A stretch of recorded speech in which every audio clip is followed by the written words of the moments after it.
Welcome everyone. My name is James Burke. I'm the Executive Director of the Mars Society, and we're really excited to be announcing our Mars Society Ambassador Program. And so this is the introductory call for that. So all of you have applied to become ambassadors. And today, James Melton is going to give you kind of an overview of the program. I've known Jim a few years now, from the first time we went on the tour together at JPL, and he's a really dedicated Mars Society volunteer, career in public speaking, and he's an excellent person to lead this effort. So Jim, take it away. Thank you, James. I really appreciate you. Oh, Dean Arvidsson, hello, good to see you. And welcome everyone. This is an exciting moment in time, I'll tell you. I've been looking forward to this for a long time, and certainly looking forward to meeting all of you personally, possibly at the Arizona convention. That would be exciting.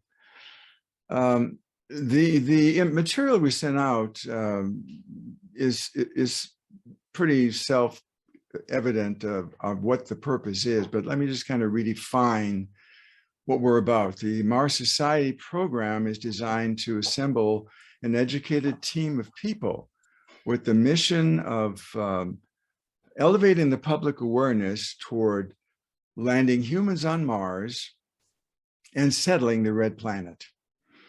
It's simple, and it's something that I've always dreamed of, working in something like this to move a team of people forward toward a specific goal. And I was at a event recently, and because I've been working with the Mars Society for a long time and creating the Ambassador Program, I was asked, why has the Mars Society created an Ambassador Program? Well, my simple answer was, do you know the powerful impact worldwide that an ambassador can make on our future civilization? Now, we've all had people in our lives who have made an impact. You look back in your school years, possibly one of your teachers. I remember off the top of my head, a woman named Mrs. Smith. I'm not giving her any alias at all. It was in 37th Street Elementary School in Milwaukee, Wisconsin. And I contracted pneumonia, and I was out for about a week or two. And Mom came into my bedroom one time. I was in third grade. I remember this so well. I was in third grade, and she came into the bedroom. Jim, she said, you have a letter from the school. And she opened it up and she read it to me. She said, Mrs. Smith says that we miss you, I miss you, and we're looking forward to having you come back. That made a real impression on me. And what I'm saying that for is we don't know the impressions we make on other people. And when we talk about going out and elevating public awareness, we call it in the speaking world the privilege of the platform. It's an opportunity to deliver information in a way that will entice people to be with a particular focus of mind. Now, I don't know about you, but I think we're living in a very extraordinary moment in time. It's a very short window that we have to open the door, because in just a very short time, we will be stepping into this solar system to make life multiplanetary. Now, as a Mars Society ambassador, you would accept the task of going out there and spreading the word, if you will, to the general public, and revitalize the, if you can remember the excitement, some of you probably can't, the excitement and enthusiasm we had when we first went to the moon some 50 years ago. I believe a lot of that has diminished, but people like Elon Musk, Robert Zubrin, the Mars Society, people like Jeff Bezos, Richard Branson, and the like are all lifting our focus toward a particular area. And this is what the Mars Ambassador Program is about. I realize that many of you have expertise in particular areas, rather technical areas as well. And that's very valid. And that probably could be weaved into a presentation of a general nature. My vision, my scope of what I'm thinking about with this, and I've conversed with James and other people about it, is we need to be able to talk to the average individual about ideas that they feel like they can participate in, that we can actually accomplish. So today I've got a little tablet here because we can get off track, and I'm open to questions at any time. James, I know you have a hand raising thing here somewhere. If someone comes up with a question, if you wouldn't mind paraphrasing the question or however you want to handle that is good. We'll have a formal Q&A as well. But we're going to be talking about how to proceed in completing the requirements. Jim, Robert's also on the call now. Maybe it's a good time to have him say a few words too. It was an excellent time to have a Dr. Robert Zubrin present a thought. Hello, welcome. Okay, well, thanks for holding this event and for organizing this, James. Okay, listen,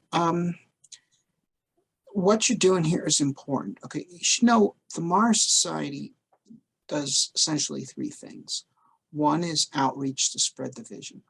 The second is political work to try to defend the various Mars programs from being cut and to get them funded and that kind of stuff.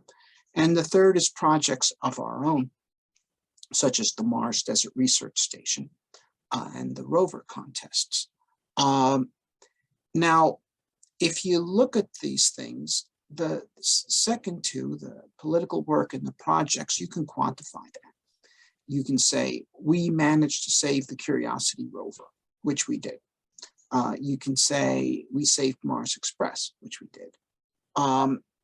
Okay, those were good things. You can say, look, we built a station in the Arctic, a station in the desert. We've had 250 crews in the stations, which is 1,500 people. We've had all these rover contests, and over 4,000 students have been involved, and so forth. So these are quantifiable. The first is not quantifiable, but in fact, it's our most powerful thing that we do. The reason why there is a SpaceX is because we recruited Elon Musk to the vision of making humans to Mars a reality. His accomplishments are his own and that of his team, of course. But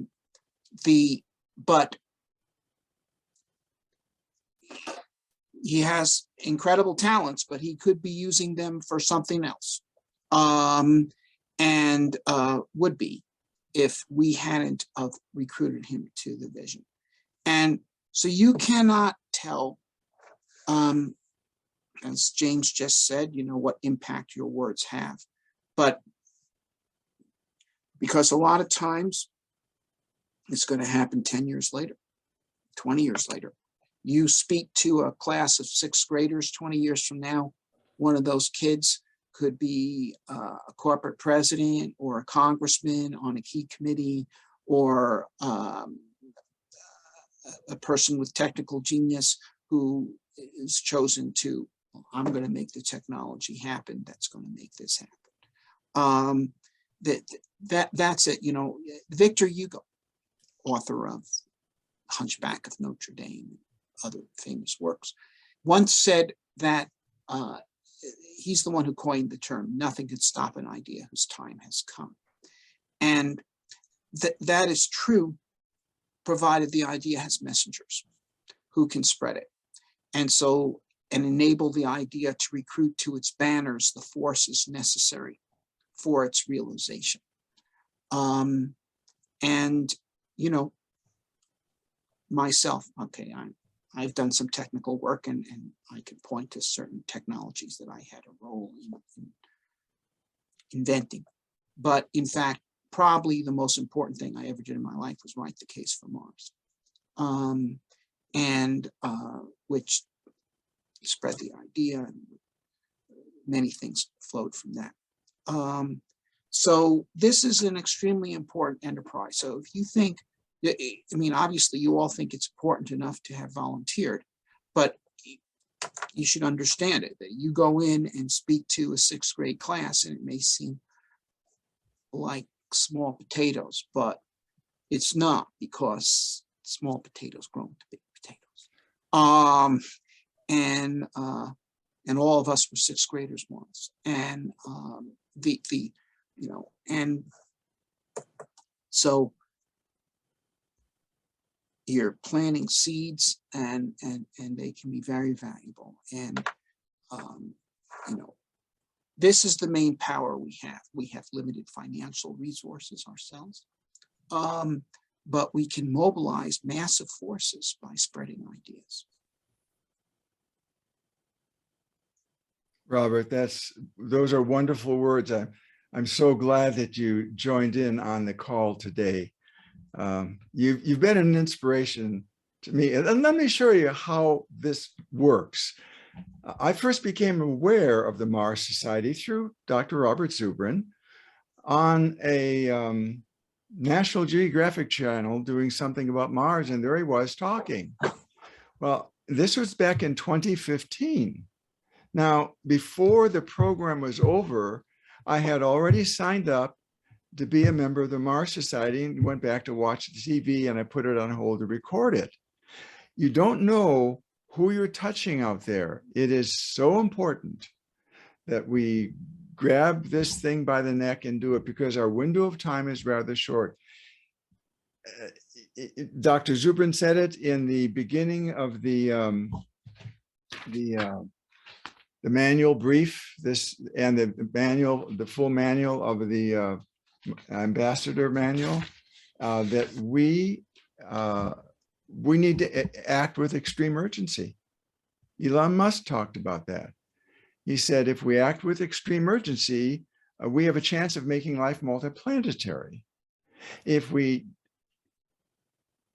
still just a chance, not for sure. If we don't act with extreme urgency, the chances of making life multiplanetary are probably zero. Would you buy into that, Dr. Zubrin? Well, I don't know zero, but they're a lot lower. We got to get people to look up, and yeah, it is urgent. It may not have been as apparent to many people, say, a year ago, what a dangerous world we live in. And now, if you don't realize it, you're not paying attention. And you know, we sometimes get this thing, how can you be talking about going to Mars when we have so many problems here on Earth? Well, if more people were talking about going to Mars, we'd have a lot fewer problems here on Earth. If more people were talking about opening up planets instead of conquering provinces, we'd have a lot fewer problems here on Earth. And and to me, I believe that the principal catastrophes of the 20th century were caused by the view that there's only so much to go around. And so we have to take it from them, okay? Or we have to take it before they take it from us. So you get it, okay? And this is happening right now. And unless we can give humanity a greater vision, it's a very dangerous situation. You know, I believe global warming is real, but it's not going to wipe out human civilization this year. War could. And the ultimate cause is this idea that there's only so much to go around. And it's not that we're going to get oil from Mars. I would doubt that very much. It's that people could see that we live in an open universe. Okay, that's the key issue here. I don't even believe that the Earth's resources are finite. That may sound like a strange statement to some of you. And it sounds like a very strange statement to most people outside of our circles. But it's a true statement. I mean, if someone gave you a chemistry set consisting of 1 kilogram of every one of the 92 elements, you could make an infinite number of compounds.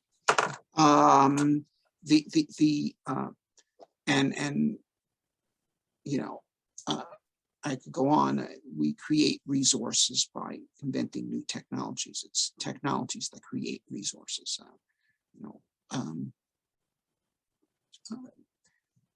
But to convince people of the infinite nature of the Earth, it's like trying to convince people that there's convince a mathematically illiterate person that there's an infinite number of points in a 1-inch line segment. In other words, if you know mathematics, you know there are in fact an infinite number of points in a line segment. But to a naive person, that seems impossible. Okay, because it's just 1 inch long, right? I mean, how can it have an infinite number of points in it? But anyone, even the simplest person, can understand that an infinite line going off infinitely in both directions is infinite. And this is why, well, one of the reasons why we have to do this. So anyway, and yeah, the sooner it's done, the better, because there's no definite time frame here, but we're living on borrowed time. You know, we've had 70 years of peace, and it perhaps has given people the illusion that peace is inevitable or something, but it isn't. And you know, things can happen, and the sooner we get humanity out of this dangerous predicament, the better. Yes, thank you very much for adding that to this program. I really appreciate it. Hearing from you is always an inspiration, and I agree. Let me expand on a couple of things that Dr. Zubrin just said. We need to get it out to the general public. I said that before. He said it. It's very important. And we're the mouthpiece, if you will, for the Mars Society. Not just any mouthpiece. I think that we need to do it in a tactful way with a focus in mind. And I believe that if we can speak to the common person, if we can speak where everyone can understand what we're talking about, if we can add a little, maybe small degree of humor to what we're talking about in some way, shape, or form. I'm thinking of a statement that Walt Disney said. He said, anyone who thinks that education and entertainment are not the same doesn't know the definition of either word. We remember things when they're emotional, when they're sad, when they're happy, when we're in distress. And this is a time of crisis right now on our planet. And I'm talking about this window of time that we have, and it's not as expansive as we might think to be able to move from this planet to another. If we can grasp the concept of we are actually getting ready to create a new world. You talk about 1492 when Columbus sailed the ocean blue, you know, and we remember that. But this is a time in history that will be remembered by everyone in all of time. It's never been done before, and we're about to do it. And it will always be a point of return to identify who are these people on this planet who have done this, who have given me the opportunity to live my future. And we will be looked back on that way. So if I can digress a little bit back to the manual. I've had a number of questions on the criteria. The main question seems to harbor around number 6. I'm just going to read it to you. It's very clear, I think. Maybe it's not as clear as I thought it was. Arrange and present a minimum of 3 30-minute in-person or virtual presentations on Mars topics per year, with validation, of course. Live personal presentations are preferred. However, Zoom or other virtual presentations would be acceptable. We've discussed this a lot on the team here, and this is one of the ideas that has surfaced to us. If you would be able to present a proposal, for instance, of an outline of what you might think your program would entail. I mean, when you become an ambassador, we will send you a number of things, and you noticed in the material there will be, of course, the welcome letter from Dr. Zubrin, the official Mars Society ambassador certificate, the embroidered patch, a PowerPoint presentation that's been created that you can use, or you don't have to use, or you can use parts of it. There will be a video of that presentation, and there'll be a complete script, word for word, for a 30-minute talk, should you choose to use it. The reason we'd like you to present an overview is so we get some kind of an idea where your area of expertise is and how you might be slanting your programs. And we will have, James, correct me if I'm wrong, we're going to identify some times when people can actually make a presentation to our team of people, and we'll be able to discuss it. And you're going to identify times or ask when good times are for the people to do that? Yeah, I'll be sending out an email to everyone on the call today and everyone that's for the program that allows them to sign up for a time where they can practice with us. And we'll have some set times scheduled for that. Okay. When you're designing a program, you don't have to make it very complicated. Think of it this way. This is hard for me to say, but you pretty much stop anybody on the street and ask them, when are we going to Mars? And they'll laugh and they say, oh, you're talking about Star Trek. People don't know what's going on in today's world. People have no concept of what we're really actually doing in what I call months. Yeah, maybe 36 to 48 months, but nonetheless months. We're going to create a new world. Someplace for our civilization to blossom, not meaning to say it's going to take anything away from Earth, but how can we present that idea and capture that enthusiasm to get it out there among the people so they can go out and spread the word? Because mark my word, they will take your words. I talked about the respect of the platform before, and I'm going to reiterate that now. You have a preferred platform when you're standing before a group of people or on the internet as we are right now. Frankly, I personally like to be in front of people because I get the positive feedback or negative, whichever it is, and I like to see that in the audience so I can play with it.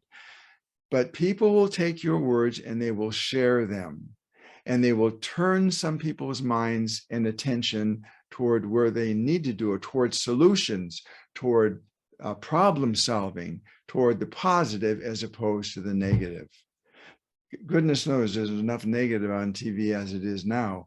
And I just saw something come across, I think it was from John Ratliff, or I'm not sure what it was, but it was, how do we go out and present this? Where do we get the leads? Well, that's a good question. There are clubs out there.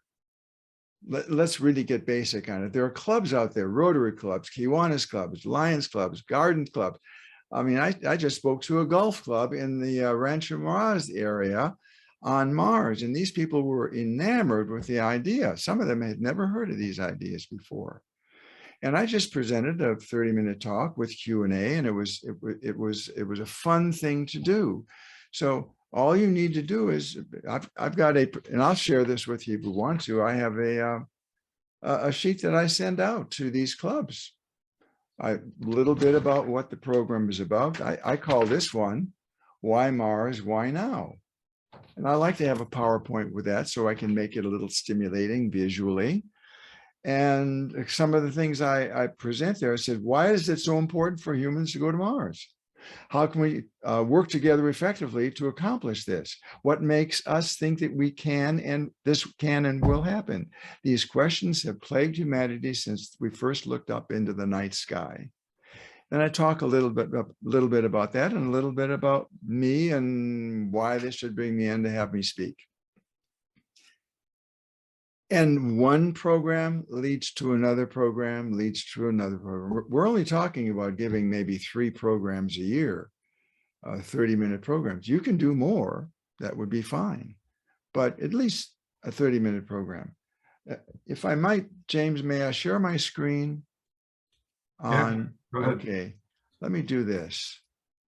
One of the things you'll receive is, I think you can see that, correct? Yeah, we can see it. Okay. One of the things that I'll share is one of my presentations that I do, and I find it sparks a lot of questions. So I talk about these slides.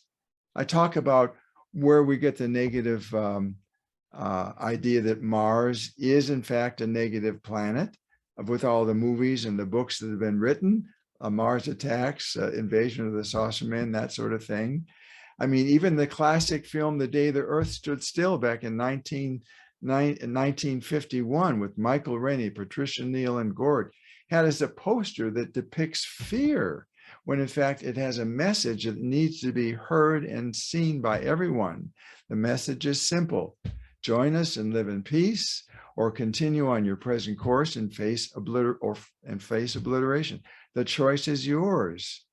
I'll tell you, there are messages out there, and people tune into this. If we can get a little interest out there from people by sharing common day events. I go into I'm not going to play it here, but this is a David Bowie music, Life on Mars. It visually depicts the February 6th, 2018 event of the Falcon 9 rocket, Heavy, going up and landing with the two rockets, landing it where they took off. Fabulous. Then I get into facts of Mars. These are all simple things.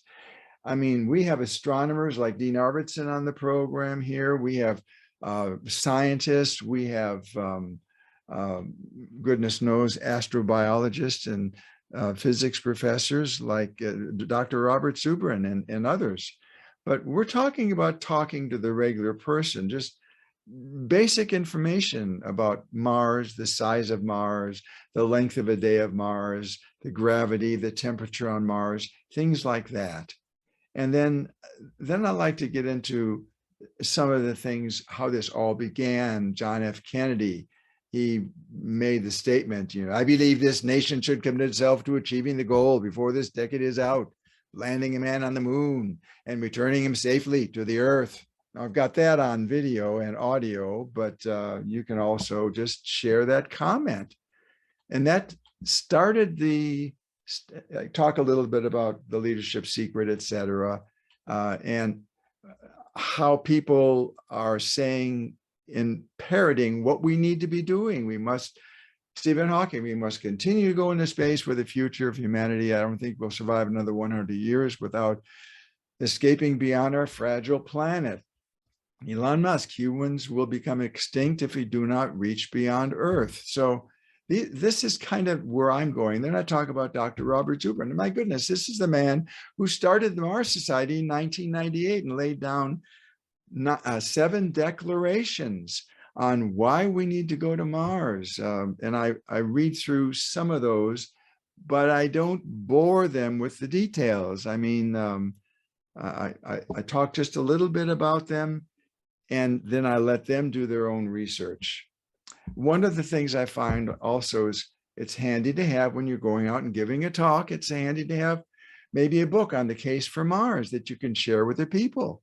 I'm sure the Mars Society can arrange some kind of a process that you can get some books at a reasonable price and share them. People are eager for this information. Looking at Dr. Zubrin here, I remember the last time we met personally was, I remember very clearly, January 10th, 2020, when we were in his office. I say we, my wife and I, Dan, I was speaking to a group of 250 women in Denver, the Denver Eclectics, actually. And I was talking about why Mars, why now? I gave this exact presentation. And after, we stopped in to talk with Dr. Zubrin about possibly doing an ambassador program. So this has been in the works for some time. I talk about Alex Mather. This young man, 7th grade in Northern Virginia, is the guy who won a contest with 28,000 people who named Perseverance rover on Mars. These are the kind of people, as Dr. Zubrin was saying, these are the people who are going to go to Mars. And I think it was Dean Arvidsson put it this way on a little tag when Dr. Zubrin was talking about potatoes on whatever it was, small potatoes. Dean said, it's small potatoes that saved Mark Watney's life in the Martians. I like that. So this is I show a little bit about a sunrise on Mars taken by, I think this is taken by Opportunity. I'm not sure, but one of the two. The best picture we had of Mars back in 1937. I love the statement that Plato states here: astronomy compels the soul to look upward and leads us from this world to another. Maybe he was talking about Mars, maybe he wasn't. And all this is I will share this with you, all of you. You can use any of it or none of it, whatever it is. This is Perseverance, a little better shot of Mars.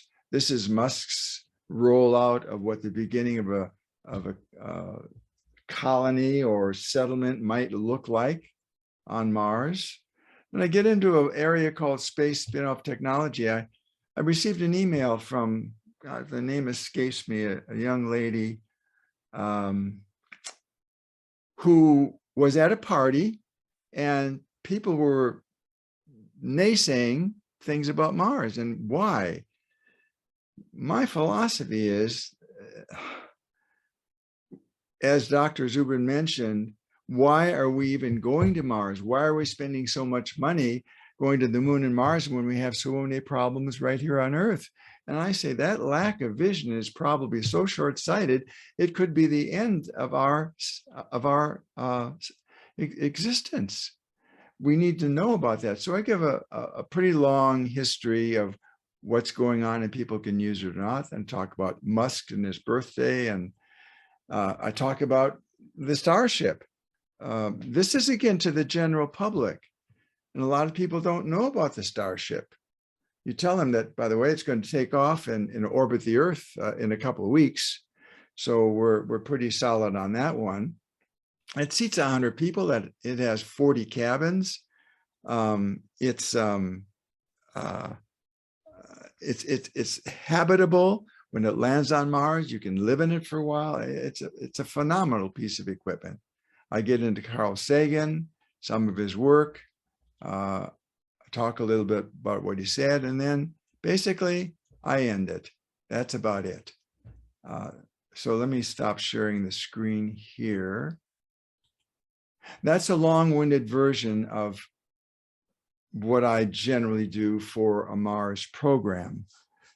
I get a little bit in there, but when you present a proposal on your program, we're going to be looking for something that will connect with the general public. Let's see here.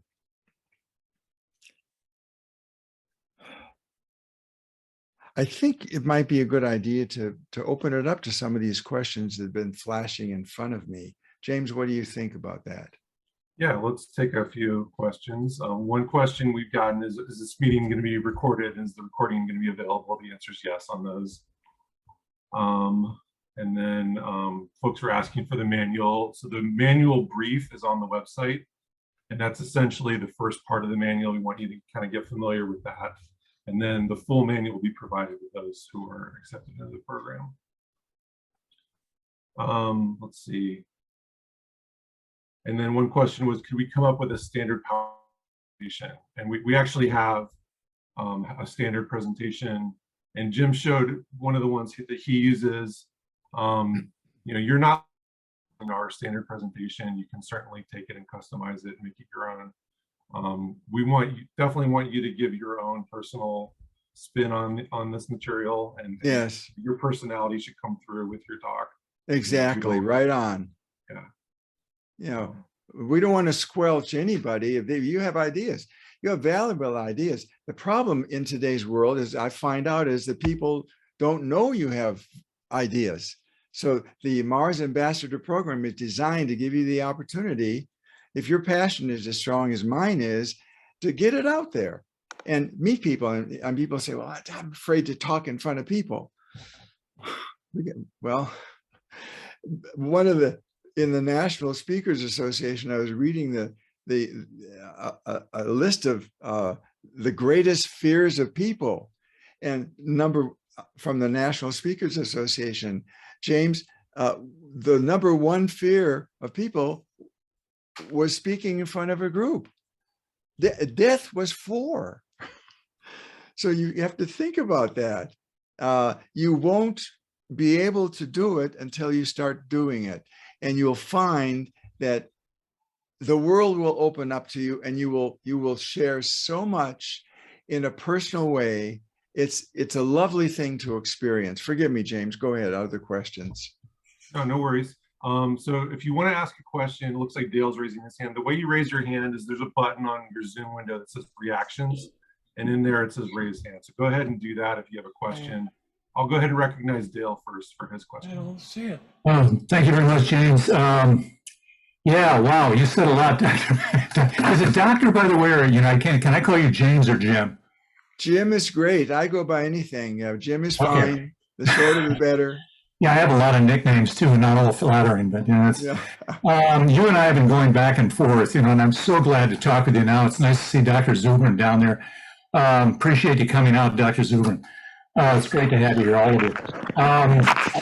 I have the most fantastic job in the world. I'm humbly say that. I'm proud for what I do. I love what I do. Basically, what I am is I call myself an LSO. I'm a launch security officer. And what I've been doing for the last 7 years is I'm launch security. Basically, I'm at SpaceX at Vandenberg Air Force Base, Slick 3, that is, Slick 4. Right now I'm at Slick 2. I'm proud to say that I work the Inspiration Mars. I get tears in my eyes when I think of this. I worked the Inspiration Mars lander when the lander took off from Vandenberg. I was there in the morning when it left. I love what I do, but I'm trying to, I'll leave this to you guys, the guys that know. How the hell do I tell my story? I want people to share with people the amazing things I see every day out there. And also the very ordinary things, both. It's ordinary, extraordinary. The juxtaposition, I call it, of the ordinary and the extraordinary. I'm sorry, I stopped talking. Yes. Dale, we've corresponded quite a bit. Yes, thank you. And I really appreciate your words. You're very insightful about this. And you do have a story to tell. And you do have an ability to write, I can tell you that. And I believe that maybe stopping you from going out is because you haven't done it before speaking to another group. I'm scared to death. But I think people need to realize is this is an exciting adventure. And I'm going to reiterate, we have never been in this position before, and we can never be in the position again to do it for the first time. We are starting an entirely new world, and we're going to be doing that. I've got goosebumps on now. We're going to be doing that in the next few short years. And this is important. When you stand before a group of, you don't need to be a physicist. You don't need to be an astronomer. You don't need to be a scientist. What you need to be is someone who can talk to people. And I know you can. Talk to people and just lay it, the simplicity of it all. I have it all in this manual, the full version. Present the problem, provide a solution, and ask for action. Now, it couldn't be more simple than that. If you want to take a 15-minute talk or a 20-minute talk, make it 7 minutes on presenting the problem, 7 minutes on providing a solution, and 7 minutes on asking for action. My action that I ask for is become a member of the Mars Society. And I have a blurb in there on what you can say, how you can say it, how it will be received very warmly when you build up to that, because we need more members in the Mars Society so we can have our little elves out there, ambassadors like myself, spreading the word. It's very important. Even Dr. Zubin and Elon Musk, I remember the date clearly when they met at Boca Chica, and they met and they said one of the major issues we want to do is to be able to spread the word. That was on February 13th, 2010. I remember that clearly. And I show that picture in my performance as well. Forgive me for rambling on that, but the number one thing I can ask you to do is outline something briefly. Just what will I be talking about? And put it on paper, and then maybe make 15 minutes of delivering that information. Not so much about you, but about what the people will experience, what they will do, what our future will look like, and then take 15 minutes of Q&A. That's when it really starts sparkling, when the Q&A starts. So, James, are there other comments out there? Yeah, go ahead, Ed Heisler. I see you got your hand up. Okay. Well, thank you, Jim and Jim, for putting together this Zoom meeting. Really appreciate it. There's one thing. I looked at the manual, or the part of the manual, and the part that I don't have looks really interesting. I have a feeling that that manual that you've put together would be very, very, very helpful to me and the rest of us in putting together our initial presentation. So I think there must be a good reason. I'm sure there's a good reason for not permitting us to see the manual until after we've written the presentation, when I think it would help me mostly if I could get it before I put together my presentation. Well, you have a good point there, Ed. Just a very good point. It might influence what you're doing, Yeah, and we don't want to step in the way. When you step into the ambassador shoes and the patch comes and the whole thing, you will get the full edition. Now, James and I will talk about this, and maybe we should share it ahead of time. yes. I suppose that would certainly be in the line of reason, but my thinking initially was, I'm pretty focused on presentations. I don't want people to worry about it. I don't want to think it's any big deal. The big deal is you getting out there and connecting with the people and letting people know there is, number one, there is something like the Mars Society out there. I'm part of it, and you can be part of it too. And you can be in on what's happening in our world today. And let me rethink that one, if I might, Edward. Okay. All right, Kevin Gustafson, you want to unmute and ask your question? Yeah, I come at this as a unless you call political scientist a scientist, I suppose. My background's in political science, philosophy, and law. I'm a lawyer by trade, but I also am a visiting scholar at the Blue Marble Space Institute of Science, working on Mars settlement, like political issues, political, social, cultural issues. And I'm wondering, because a lot of the excitement sometimes focuses around the technology, you know, it's really cool to see a rocket go in the air and land back down and stuff like that. Yes. Is the discussion of, you know, well, if we're going to have a long-term settlement on Mars, we're going to be talking about politics and what does that look like and those kind of questions. Do you think that is too far afield? Do you think that maybe is not a good connection point and we should focus on the technology rather than some of these questions? Or how do you see that? Kevin, that's excellent. I like your thinking along those lines. You brought up the word politics. Two things we recommend in speaking and certainly in general communication with people at the dinner table: stay away from politics and religion. However, the governance of the Martian settlement is going to be extremely important. Oh gosh, what is the book? I'm looking on my shelf here. Dr. Zubin wrote the book, how to live on Mars, or whatever that was. It's got a great set of rules, kind of almost a constitution like, or a Bill of Rights. In that, I would recommend going into that. Yes, we need, goodness knows, we need help in our government. I don't know what your political persuasion is. We all need help, and we are the government. That's what a lot of people fail to realize. As long as it doesn't get into advocating a political persuasion that my way is the highway, I would be cautious of that. And the reason I say we want to talk to the general public, some technical aspects of what you might be doing, maybe you're talking about the delta V it takes to get to the moon versus Mars, or some mathematics equations, or some gas mixtures, or whatever, that could be included in there, but make sure that you do it with what Jess Lair, one of the authors I used to read, is The Art of Plain Talk. Making it simple for someone to understand is key. Roger did this gratefully in a TED Talk. Roger Gilbertson did. If you want to tune, Roger, what's the name of that video that the TED Talk is on? Can't hear you there. Maybe I'll bet you. You're muted. There you go. No, I think your audio device isn't working, Roger. That's okay. You're still good looking. No, we can't hear you, Roger. Look up a Roger Gilbertson TED Talk, and you'll see what he's doing. He did a great job on that.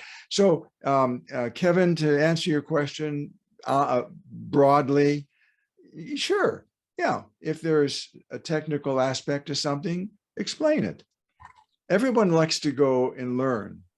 That's what we're all about. If you find that you're getting into an area where it could be more depth and there may be interest in the audience, just leave it up to the audience. Say, look, I'm going to hang around for a few minutes after, maybe a half hour or so, and I'll be glad to answer any questions personally. And that's kind of the way I handle that. Another question, James? Yes. So we had a question from Monica Alvarez, and it was a great question. I want to repeat it here. So she said that she'd love to be an ambassador. She's Mexican, and she considers it important to be able to transmit all this knowledge to Latin people. She was wondering if she could make her presentations bilingual, or should they only be in English? Oh, bien sûr, of course. We would love that. Well, and why not? Especially here in California. if I had been smart, I would have studied Spanish in my schooling as opposed to French. I love France. I love French. I love the French people. I love the customs. But if I would have been smart, knowing I'll be in California, it would be much easier to communicate with people in Spanish here. And it's a Romance language also. So by all means, Monica, yes, the answer is yes. And the sub answer would be yes. Thank you, James. Thank you. You're welcome. And I appreciate your emails, Monica, by the way. Yeah. It's always a pleasure conversing with you, but it's a little removed. Now I can see your beautiful smile. So thank you. Thank you. The honor is mine. James, anybody else out there that has something? Yeah, go ahead, John Ratliff. Can you hear me? Yes. Yeah. Hi, John. Hi, how's it going? Very well. Good to see you in person, Yeah, finally. Likewise. It's exciting to see this really getting off the ground now. Yes.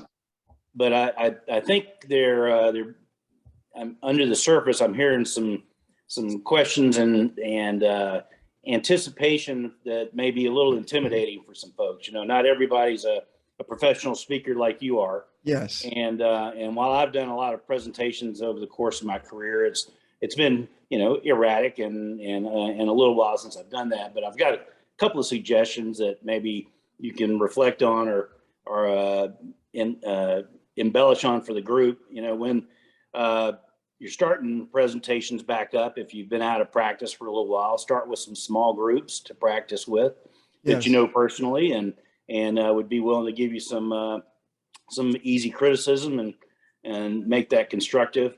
As you're building your presentations, maybe target 2 to 3 minutes per slide. You know, you got to have a time frame for some of this, right? And a lot of people think you can get through a slide in a minute. That's just really not the case. No, not at all.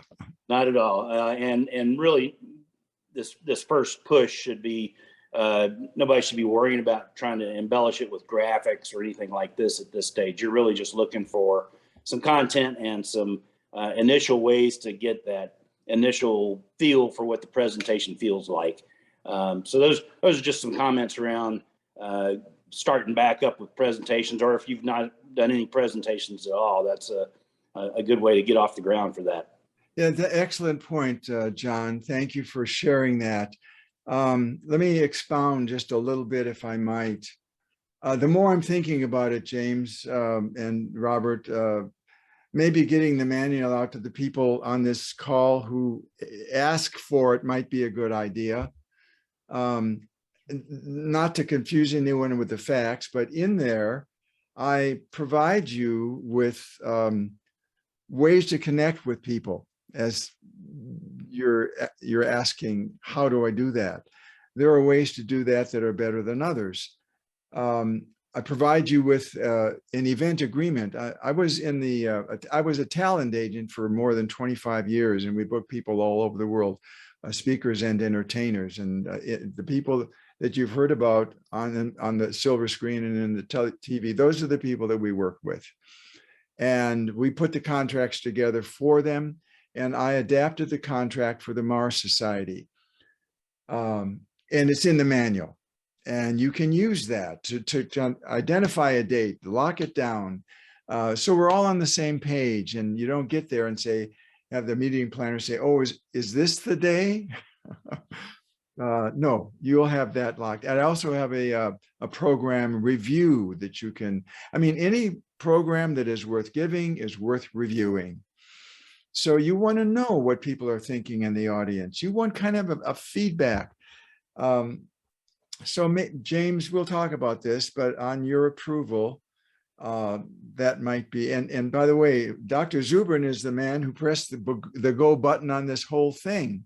So any way that we can get the word out succinctly, eloquently, and like Nike said, just do it.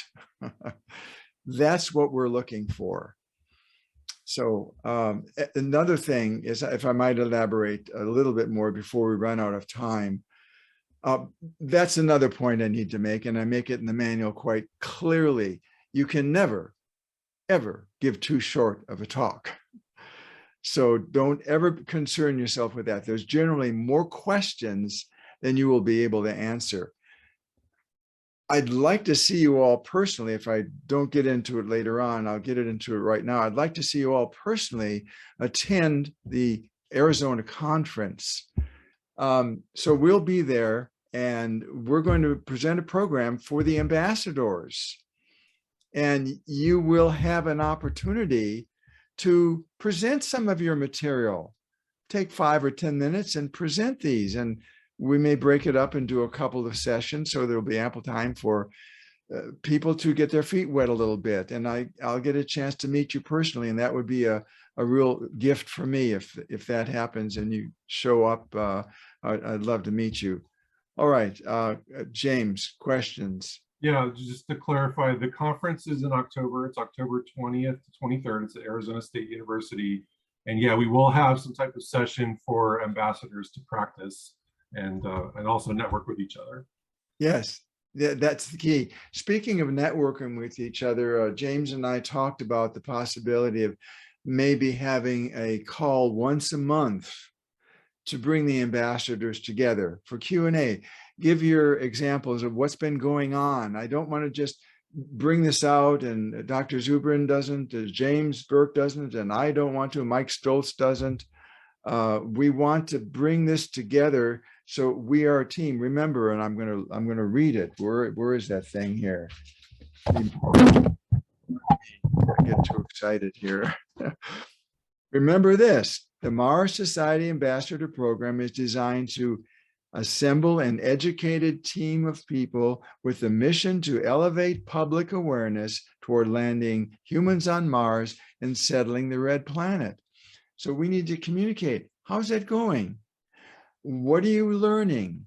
What tips can you provide me that I'm not doing? How have you been received? These kinds of things. So we'll, on these monthly calls, and we'll probably do we're thinking of maybe a mid-month call for about an hour. That's all. And we can converse as we are here. James, what are we doing here time-wise? One more comment and a question. One more question and one brief comment I think we have time for. So Roger Gilbertson I wanted to just highlight his comment in the chat. He said that if you're not yet a confident public speaker, start with local schools. Reach out to teachers in your area and offer a presentation about Mars exploration and colonization. In his experience, 4th to 8th graders are eager. They get the science and they're ready for inspiration. And in a few short years, some of them will be Mars bound. Exactly. I completely agree with this. I actually have done this myself. I had the opportunity to speak to both of my daughters' classes when they were in grade school, and it was a fantastic experience. The kids were riveted, and it was a very rewarding. And like Robert said, I mean, sometimes it feels like, okay, I just gave a talk to 25 4th graders. Like, how is that going to change the world? It actually very well could. So. Yes, well, that's great. I know what you're talking about. I had the opportunity to speak for the Ophelia Project. That's young women in high school striving to go to college, and it was a beautiful experience. They are sponges for this. You walk up and you say, "Well, do you know about Mars?" No, tell me about it. They're eager to learn. Let me end my portion, if I might, with the fact remains. The stakes could not be higher. The project could not be harder. But trust me, the payoff could not be greater. We are going to Mars. We're going soon to create a new world. And it would be wonderful to gather our forces together, to all do it together. Together we can really pull this thing visibly to the world where it really needs to be, in Spanish, in French, in Arab, whatever it might be. So James, any parting comments? Dr. Zubrin, any parting comments? Well, just first of all, I'd like to reinforce what you said, but just in addition to school groups of any age, whether it's 4th graders or 8th graders or 12th graders or college students, if you get such an invitation, another kind of group to talk to is Rotary clubs. Okay, no, it's an adult group, but Oh, they're eager. They like speakers. Oh, yeah. And I got a lot of practice for my speeches initially with the Rotary clubs. I had some invitations there and was able to tune up my talk Yes. that way. And then there's senior groups. Mhm. There's other groups. But youth and the Rotary clubs are both very good groups to talk to. They are. Just remember with Rotary, at 30 minutes, they ring the gong. You can never give too short of a talk. And they're very time oriented, but they run businesses, so they need to get back to their businesses. So it's been a delight meeting those people with whom I've communicated via email for so long. And I thank everybody for their participation. I really appreciate that. This is a program we're eager to start rolling out, and we're not waiting. So thank you for your aggressiveness and stepping forward and saying, I'd like to do this, this, and this. One last question, Jim, from Sanjeet. Sanjeet, you want to go ahead and unmute and ask your question? Yes. First of all, Jim, really nice to meet you. I'm really big fan of the Mars Society Ambassador Program. I didn't even know this program existed, and it's really cool it exists because space is a big side passion of mine. Like my background, I have a computer science degree, so I'm very technical oriented. Like I've worked with a lot of virtual worlds, medical technologies, and I've also this summer I'm actually participating in the Mars VR challenge hosted by Hero X, basically making simulations for people that want to go to Mars. And I've also was an intern at NASA last term with the Johnson Space Center, and I also took part in the NASA Suits Challenge where I designed augmented reality heads-up display systems for lunar exploration, which not directly Mars, but kind of connects to Mars. Yes. Because NASA wants to send people back on the moon. Originally it was 2024, but now it's 2025. And I guess my question is, when it comes to presentations and speaking at events, am I allowed to like talk about the work I did, especially from a technical standpoint, to like involve more people in stepping up for mission to Mars? I would definitely encourage that. Yes, I mean, that's a fascinating subject. Who is it? Deva Newman has worked on these spacesuits. I don't know if you've connected with her. You're not an MIT Media Lab. She's from the MIT Media Lab. Dave Newman is from the MIT Media Lab. DEVA, Devin Newman, and yes. Yeah, she spoke at one of the conferences, and you don't go unnoticed. I followed you a little bit in some of your work, and thank you for communicating with me in email about this. But yes, by all means, that's a fascinating topic, and sharing with people what you're doing. I mean, as I said before, people are eager to know what's happening real time in the industry, and I believe we can do that quite accurately. And have you had people from technical disciplines part of this program before? Well, you've been to some of the Mars conventions, correct? I haven't actually because of COVID. I prefer in-person events. Yes. Well, this next one will be. Perfect. So in Tempe, and we'd look forward to seeing there. The plenary sessions are, in some cases, rather technical, but the response is great. Dr. Zubin and the team, James Burke, select some excellent people for that. My take on it is we also need to include humanity and the humaneness of people in what it's going to take to build this new world. Not only technical, but it's the people who are going to do it. My approach is bringing people together and how we can have people work together effectively for a common goal. That's where I'm coming from. Wow. Right, but everyone is welcome and encouraged, and we need you to bring in your own particular experience, whether, we need pilots and poets. I mean, we need them both.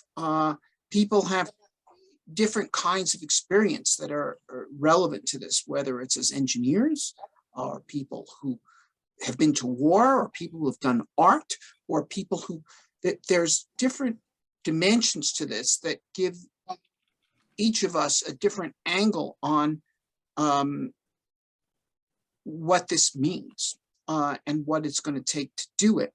And by the way, in conjunction with an earlier discussion about what political system is going to be on Mars, well, obviously we don't know. But here's a good bet that there's going to be a lot of different political systems that people try out on Mars. Yes. And the one that proves to be the most attractive to immigrants will be the ones that prevail there. That is, I don't think people are going to immigrate to go to a totalitarian tyranny. Now, whether the model is libertarian or social democratic, which seems to be the two sort of utopias that are different kinds of people have right now, or it could be something entirely different. But it's opportunity. Mars is an opportunity for the people with different ideas to give them a spin, and the best ones will prevail. It's just how it works. Yes, it is. Thank you for adding that. It is open, and certainly the ideas are how it evolves. It's going to be beautiful to see. Speaking of poetry, if I might, it just popped in my mind. Sometimes I say do it or don't do it, but here's something that I think bears repeating. It's a beautiful little poem. I don't even know who the author is. There's a destiny that makes us brothers. None goes this way alone. What we send out into the lives of others comes back into our own. And that's what we as ambassadors are doing, sending out good stuff, and we'll get good stuff back. Thank you all for being here. It's been a real pleasure. Thank you for participating. And let's be in touch. As Hugh Downs used to say, we're in touch, you be in touch. Thank you, James Burke. New as Executive Director of the Mars Society, I thank you for everything you've done for me and for the quest that the Mars Society is on. Thank you so much. This was a fantastic call. Thank you everyone for participating. We'll see you on Mars.